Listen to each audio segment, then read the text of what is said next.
lot of people here need hope.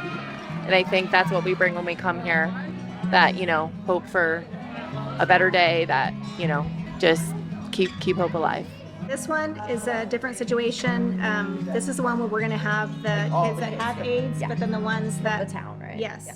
And so my name's Valerie Edwards. I am from Kansas City, Missouri, and I'm married to my husband, Doug. We've been married for 28 years, and we have 3 children. Years ago, we thought we were done having kids, so we made the decision to not have any more children when my youngest daughter was 6 months old. And then life kind of happened, and a year went by, and I just had this tug in my heart that our family was not complete. Long story short, we ended up coming to the conclusion that adoption was probably going to be the best way for us to be able to complete our family. I'm Mateo Edwards. I live in Kansas City. I was born here in Guatemala in Mazatlan, so I was adopted at the age of 3. We were assigned to Mateo when he was 6 weeks old. I was actually at a business conference. In the middle of the conference, I got an email that came through my phone. It said, "Pictures of your son are in your email," and I literally get goosebumps even saying this now. I just kind of prayed, I'm like, God, let me see his face and just know that he's my son. I knew immediately, and I could get choked up thinking about it. We ended up having a struggle to get our son home. Guatemala actually shut down international adoptions in the middle of our process. We ended up not getting him home until August 28th of 2010. So Mateo was 3.5 years old when he officially came home. But the first time we met him was for his very first birthday. We flew here for the first time to meet him in person, March 3rd of 2008. And everyone was like, I wouldn't recommend you go, because if you're not gonna be able to complete it, I'm like, you know what, if I get to be his mom for a week and, I'm gonna love him and do whatever I can during that time. I was honestly scared up until the point that we were on the airplane. I was actually probably even afraid from Guatemala to Houston. I just kept waiting for someone to run on the airplane and say, you can't take him, or, I was just so afraid. Even when everything was dotted, until I had him in the United States with me, I could finally take my first breath.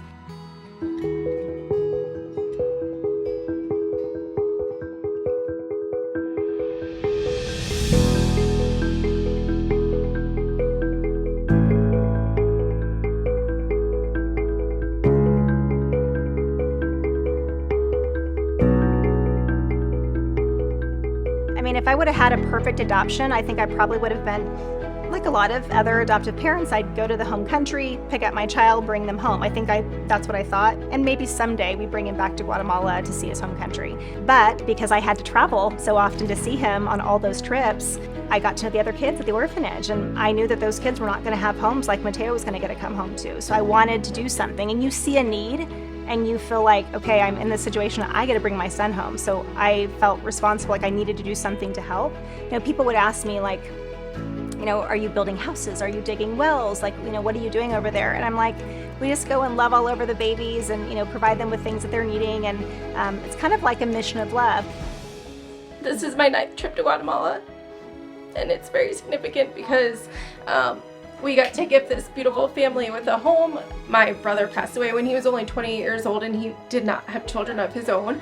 So my sister and I, and along with For the Love of Mateo, we started the TJ Braden Legacy Fund, which helps with children's education, scholarship funds. I know that you feel like you guys owe us gratitude, but we owe you gratitude for being an amazing family, and we're just so grateful that we were able to do this for you guys.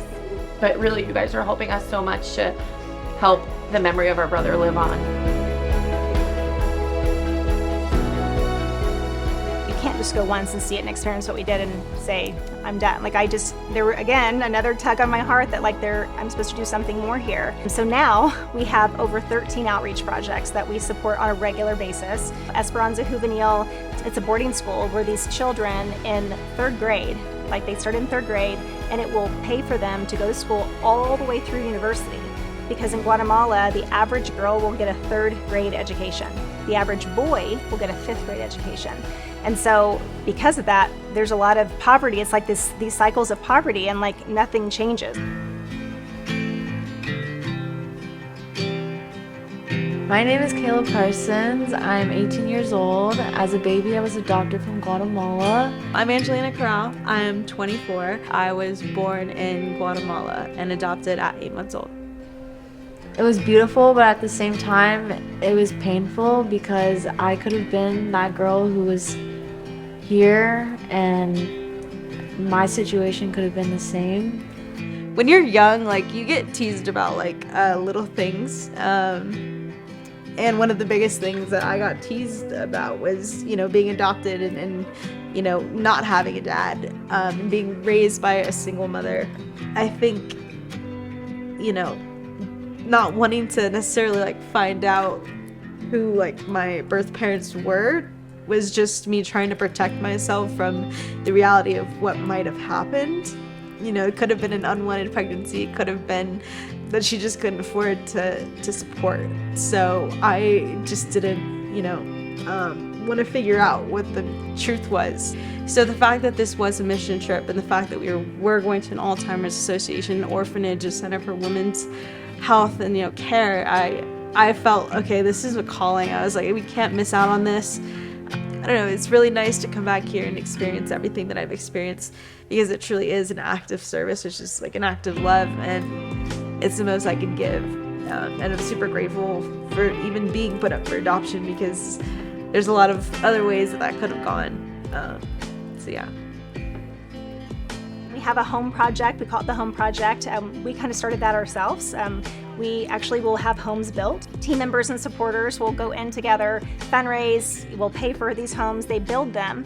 Again, we found community leaders that identify families that need a home. And so they have the need, but then they also have to have some accountability. So they have to be able to own their own land. Our teams come in and we paint the outside of the homes. They're 2-bedroom homes with a bathroom. We give them a bunk bed, we give them a stove, a water filter, and then they get a big tub of like welcome supplies that has everything from like kitchen stuff to some food. And then we give family bags. So each child in that family will get their own bag of like personal care, some toys, things like that. With this organization, the one thing that I can tell anybody who I talk to about it is that we know where every dime goes that we raise. There are only a few salaries that we actually pay. All the other funds that we raise go directly to our projects, which is huge because that's very unusual in any world, but especially in the nonprofit world.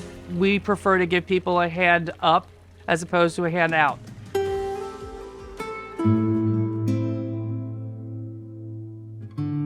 I think I'm just overwhelmed with emotion. There's a newborn baby here, a couple weeks old, and it's not gaining weight at all, and it's been in and out of the hospital, and the mom's devastated because the mom is doing everything she can to provide for her baby, and seeing the worries that I face with my daughter is very different than the worries she has of life and death for her baby, and so that's just really hard to see.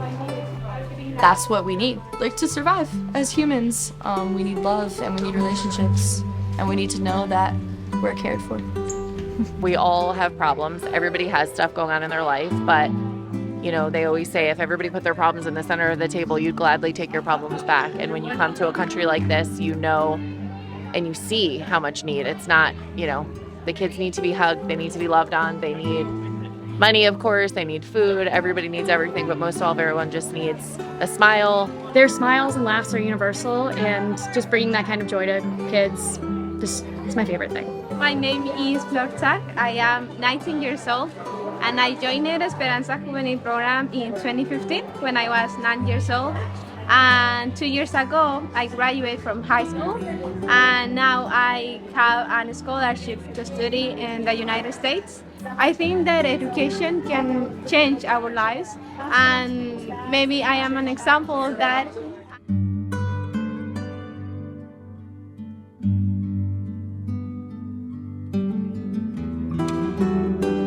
Definitely think she's brave. She's a strong woman. She goes on every day and doesn't brag or doesn't whine about it. She's very, very happy and excited to do the work that she does. So honestly, the way that I look at it, I'm very happy with my parents. They raised me, they adopted me, they went through the struggle, definitely learning like I should not take things for granted and enjoy the life I have right now.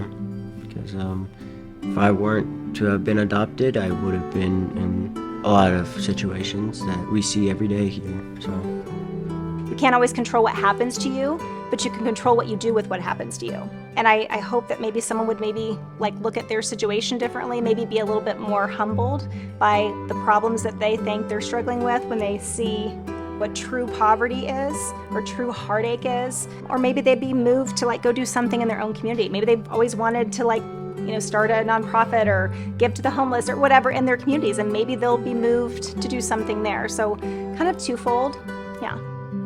I always say to Valerie that they might see her like as a little angel.